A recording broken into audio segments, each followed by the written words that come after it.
Action. Telugu cinema రంగాన్ని కొన్ని దశాబ్దాల పాటు మెగాస్టార్ గా శాసించిన చిరంజీవి లాంటి టాప్ హీరోలు కూడా రాజమౌళి బాహుబలి కలెక్షన్స్ ఏ విధంగా కంగారు పెట్టాయన్న విషయం ఈ రోజు ఖైదీ నంబర్ 150 విడుదల చేసిన లేటెస్ట్ పోస్టర్ బట్టి అర్థమవుతోంది.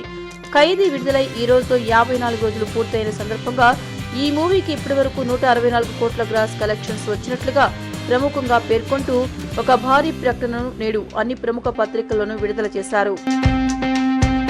అంతేకాదు దక్షిణ భారత సినిమా రంగంలో ఒకే ఒక్క భాషలో విడుదలైన సినిమాల విషయంలో ఇది రికార్డ్ అని అంటూ తమ ఖైదీ రజనీకాంత్ రికార్డుల కన్నా బాహుబలి క్రియేట్ చేసిన రికార్డుల కన్నా ఎత్తైన స్థానంలో ఉంది అన్న సంకేతాలు ఇస్తూ ఖైదీ కొన్ని విషయాలలో బాహుబలి రికార్డును బ్రేక్ చేసింది అన్న సంకేతాలను ఇచ్చింది మెగా కాంపౌండ్.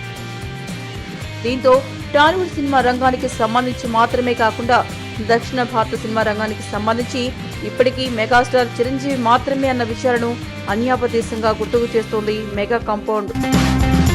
దాదాపు 9 సంవత్సరాల గ్యాప్ తో బాస్ ఇస్ బ్యాక్ అన్న నినాదంతో సంక్రాంతి రేస్ కు వచ్చిన ఖైదీ కలెక్షన్స్ పరంగా కొత్త రికార్డులను క్రియేట్ చేయడంతో ఈ సమ్మర్ రేస్ కు విడుదల కాబోతున్న పవన్ కాటమరాయుడుకు రాజమౌళి బాహుబలి 2కు తెలుగు సినిమాలకు సంబంధించి ఒకే భాషలో కొత్త రికార్డులను సెట్ చేస్తోంది ఖైదీ.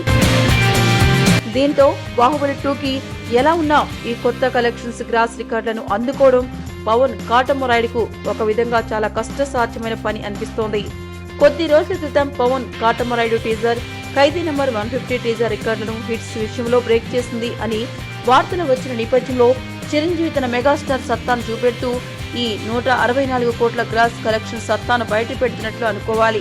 అయితే ఇంత భారీ కలెక్షన్స్ వసూలు చేసిన ఈ మూవీ ట్యాక్స్ లెక్కల గురించి నిజమైన ఎంక్వైరీలు వస్తే ఈ కలెక్షన్స్ లెక్కలు ఎంతవరకు నిలబడతాయో చూడాలి.